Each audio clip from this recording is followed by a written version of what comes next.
தேவர்களும் அசுரர்களும் வந்து 5 தலை நாகத்தை வந்து பார்க்கடலில் வந்து கடைவாங்க.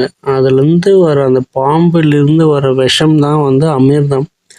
அது ஒரே ஒரு ட்ராப் தான் சாப்பிட்ணும். சாப்பிட்டாங்கன்னா அவங்களுக்கு வந்து சாவே கிடையாது. அதே மாதிரி அவ்வளோ ஒரு டேஸ்ட்டாக இருக்கும். அதனால தான் சொல்லுவாங்க, இது என்னடா அமிர்தம் மாதிரி இவ்வளோ டேஸ்ட்டாக இருக்குது அப்படின்னு சொல்லுவாங்க இல்லைங்களா. ஆனால் அது ஒரு ட்ராப் தான் சாப்பிட்ணும். அதுக்கு மேலே சாப்பிட்டால் உயிர் போயிடும். ஸோ அமிர்தம் வந்து அவ்வளோ ஒரு டேஸ்ட்டாக இருக்கும். அதுக்கு வந்து பேர் அமிர்தம்னு வச்சுருக்காங்க. அது வந்து ஒரு 5 தலை நாகத்தை வந்து எல்லோரும் வாழை ஒரு பக்கம், தலையை ஒரு பக்கம், அசுரர்களும் தேவர்களும் சேர்ந்து அதை வந்து போட்டு கடைவாங்க. ஒரு மலையை போட்டு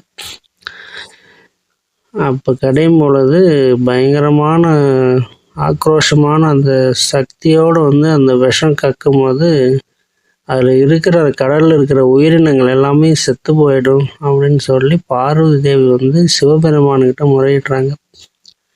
இதை நீங்கள் தான் வந்து காப்பாற்றணும் அப்படின்னு. உடனே அவங்க என்ன பண்ணுறாங்க, அது பூமியில் படாத மாதிரி அவங்க வாயில் வந்து அப்படி பிடிச்சிடுறாங்க. அப்புறமா பார்வதி தேவி கதறாங்க, நீங்கள் குடிச்சிங்கன்னா நீங்கள் உங்களுடைய உயிர் போயிடும் அப்படின்னு சொல்கிறதுனால என்ன பண்ணுறாங்க, தொண்டையிலே அப்படி நிப்பாட்டி வச்சிடுறாங்க. உள்ளே இறங்குறதுல.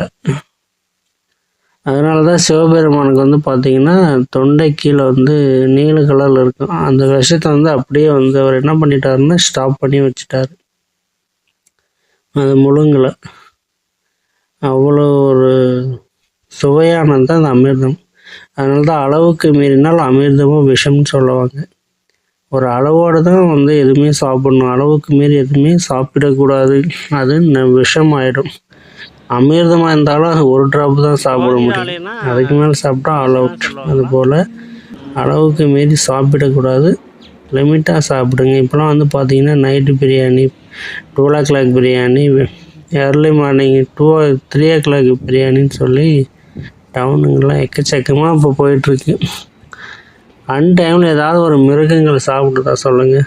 மனுஷஞ்ச மிருகங்கள் தான் இப்படி சாப்பிட்டுட்ருக்கு. அதனால் இந்த மாதிரி கடைப்பிடிங்க. இறைவனை வந்து வழிபடுங்க. இது வந்து பார்த்திங்கன்னா ஒன்னல்வாடிக்கு போகிற வழியில் ரோட் பாயிண்ட்லேயே வந்து சிவபெருமானுடைய கோவில் ரொம்ப தத்ரூபமாக கட்டியிருக்காங்க. நல்லாயிருக்கு. நீங்களும் போயிட்டு வந்து எப்படி இருக்குன்னு சொல்லுங்கள். கமெண்ட் பண்ணுங்கள், லைக் பண்ணுங்கள், ஷேர் பண்ணுங்கள். அப்படியே நம்மளுடைய சேனலை மறக்காமல் சப்ஸ்கிரைப் பண்ணிவிடுங்க. இது மாதிரி சுவாரஸ்யமான அழகழகான கோவிலெலாம் நிறைய பார்க்கலாம். இதை வந்து அசுரர்களும் தேவர்களும் பார்க்கடலில் வந்து அந்த கடையிற மாதிரி இந்த கோவில் அமைச்சிருக்காங்க.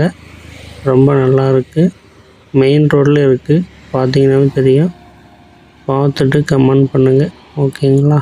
Thank you. Bye. See you. Welcome.